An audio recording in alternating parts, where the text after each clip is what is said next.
dari kantor Basarnas Palembang hari ini apa Pak? Ya, terima kasih. Kebetulan kalau saya sendiri dari kantor pusat memang ada kegiatan monitoring dan evaluasi reformasi birokrasi bidang pelayanan publik. Ini memang karena tidak terlepas dari tugas Basarnas yang memang harus melayani masyarakat.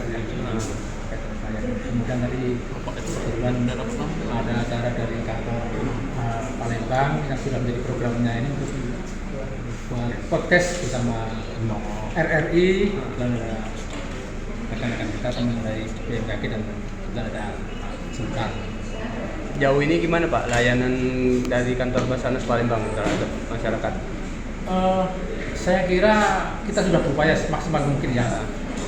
Tentu akan kita kembalikan kepada masyarakat bagaimana perlindungan masyarakat. Tapi saya yakin kita akan berupaya semaksimal mungkin apapun yang menjadi kebutuhan masyarakat terhadap Basarnas khususnya yang di Palembang ini tentu akan kita upayakan semaksimal mungkin. Ya itu akan kembali kepada bagaimana perlindungan masyarakat. Mudah-mudahan selama ini masyarakat cukup terbantu puas dengan kinerja kita di Palembang. Pak, untuk menghadapi cuaca ekstrim akhir-akhir ini gimana Pak untuk persiapan personil Basarnas Pak? Apa yang kita tekankan Pak?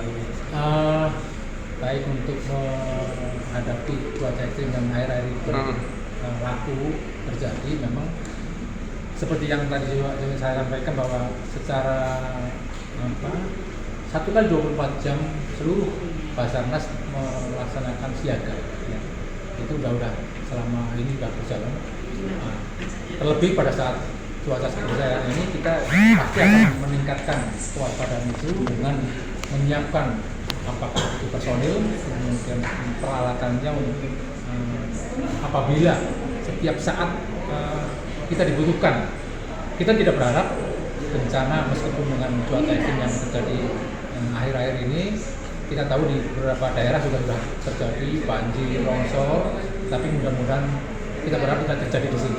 Tapi sekali lagi bahwa ini menjadi tugas kita untuk apabila memang itu terjadi, kita akan berupaya semaksimal mungkin supaya tidak terjadi korban.